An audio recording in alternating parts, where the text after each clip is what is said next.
नमस्कार दोस्तों।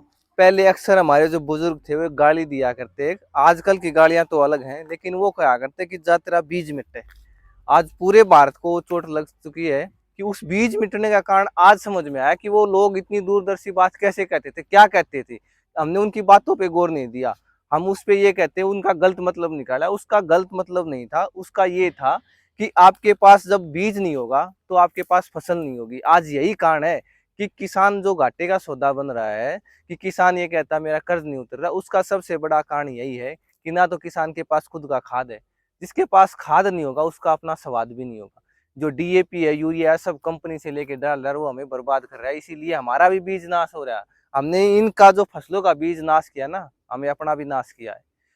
हमने अपने जो खुद के बीज लगाते थे, अपना खुद का जो भंडारण था एक अलग से कर लेते थे अगले साल के लिए, कि भाई ये अगली बार बोने के काम आएगा, ये खाने का, ये पशुओं का। लेकिन हमने आज सारा हम हाइब्रिड बीज लेके आगे सारा कंपनी से लेके आते हैं और कंपनी को ही पैसा देते हैं। और जब किसान आज ऐसे ऐसे किसान है कि अपना अपना इतना डीएपी यूरिया डालते हैं, अपना अलग से डालते हैं, और जो बाकी मंडी को देने का अलग डालते हैं, और सारा का सारा दे देते हैं। अगली बार फिर वही मंडी से जब बीज लेके आते हैं तो कई कई हजार के कट्टे लेके आते हैं।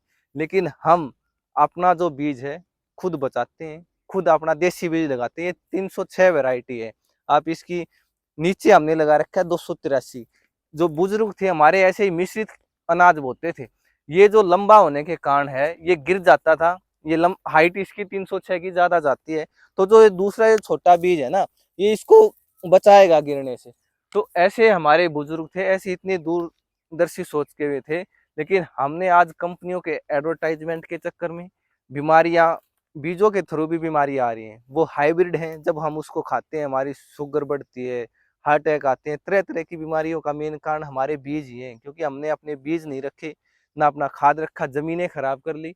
तो आप भी देसी तरीके अपनाइए, अपना खुद बीज उगाइए, खुद खाद बनाइए, तभी आपको फायदा होगा। और खुद उसको मार्केट करिए, खुद बेचिए। तो आप ये जो गेहूं देख रहे हैं बिल्कुल देसी गेहूं हमने लगाया है, और इसमें ना किसी तरह का कोई पेस्टिसाइड हमने यूज किया, ना कोई हर्बिसाइड यूज किया, ना यूरिया वगैरह हमने यूज किया। हमने जो निराई गुड़ाई करके जो भी खरपतवार हुआ था हमने उसको उखाड़ा। और जो आप ये देख रहे हैं ये कटाई भी हम हाथ से ही करवा रहे हैं। अगर ऐसे ही देसी बीज हम लगा के और देसी तरीके से उगा कर खाते हैं, बहुत सारी बीमारियों से हम अपने आप को, अपने परिवार को, अपने पशुधन को बचा सकते हैं। अब बात करते हैं हाइट की। आप जितने भी हाइब्रिड बीज देखोगे हाइट उनकी नीची होगी। लेकिन जो मैं बाजरा भी उगाता हूँ, देसी बाजरा और देसी गेहूँ, देसी बाजरा जब मैं उगाता हूँ तो मेरी जितना हाथ जाता है इससे भी ऊंचा बाजरा जाता है। और ये गेहूं देख लो आप कितना ऊंचा है। जो हमारे पहले बुजुर्ग थे 6-6 फुट की हाइट के, 6.5-6 फुट की हाइट के होते थे, उसका यही कारण था हमारे देसी बीज। आज छोटे बीज हम खा रहे हैं, हाइब्रिड खा रहे हैं, तो ऐसे ही हम हाइब्रिड मोटे भी ऐसे ही हो रहे हैं चारों तरफ से, और हाइट भी हमारी छोटी हो रही है। तो हमें इन चीजों की तरफ लौटना पड़ेगा।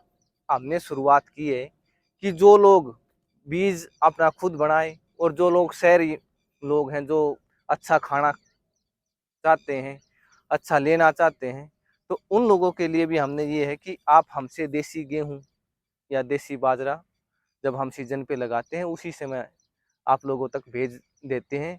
पूरे भारत में हम ये भेजते हैं। अगर आपको कहीं भी पूरे भारत में ये देसी गेहूं आपको चाहिए, बिना केमिकल का है, बिल्कुल नेचुरल तरीके से गो आधारित हमने उगाया है, तो आप भी अपने घर के लिए और अपने परिवार के लिए मंगवा सकते हैं, और अपने आप को और अपने परिवार को आजकल की इन बीमारियों से बचा सकते हैं।